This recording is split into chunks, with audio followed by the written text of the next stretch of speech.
After dinner, it was time for some fun. The dwarfs played their musical instruments and took turns dancing with Snow White. Dopey climbed on Sneezy's shoulders and covered them both with a long coat. Now he was as tall as Snow White, but not for long. One sneeze from Sneezy sent them both tumbling to the floor.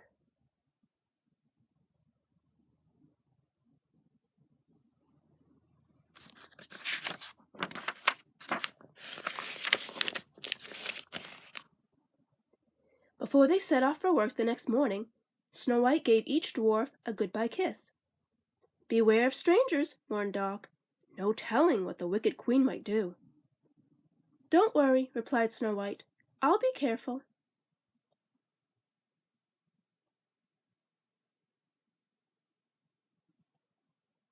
After the dwarfs left, Snow White began making pies.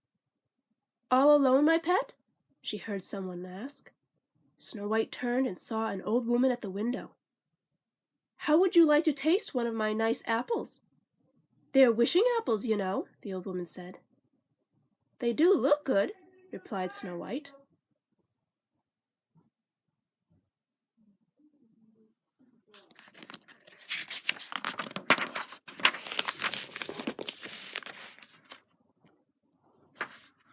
The animals recognized the queen at once, but Snow White didn't.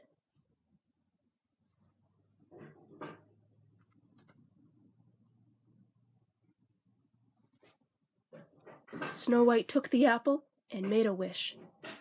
As soon as she bit into the apple, she fell to the floor. Only love's first kiss could wake the sleeping princess. "Ha, ha, ha!" cackled the queen. "Now, my pretty princess, you will sleep forever."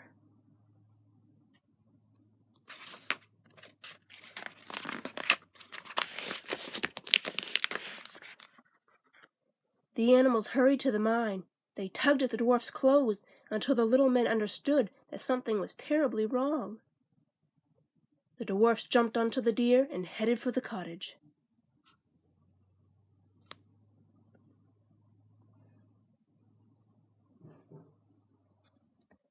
On their way, they spotted the old woman and recognized the queen in her disguise. "Follow her!" Crumpy shouted. So they chased her all the way up a steep cliff.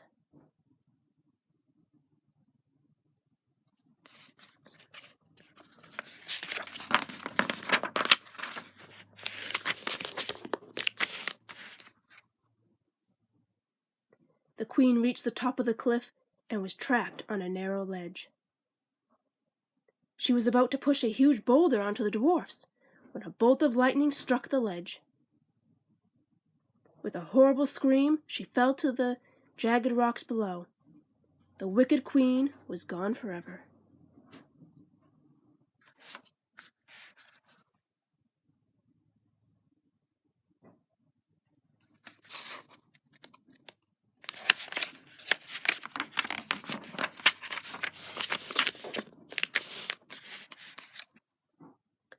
When the dwarfs finally arrived home, they found Snow White asleep on the floor.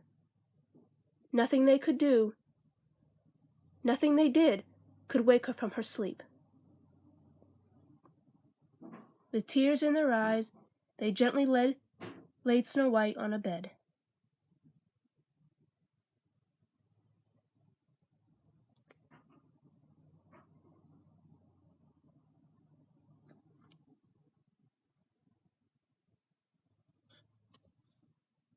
The next day, the dwarfs built a golden casket for Snow White.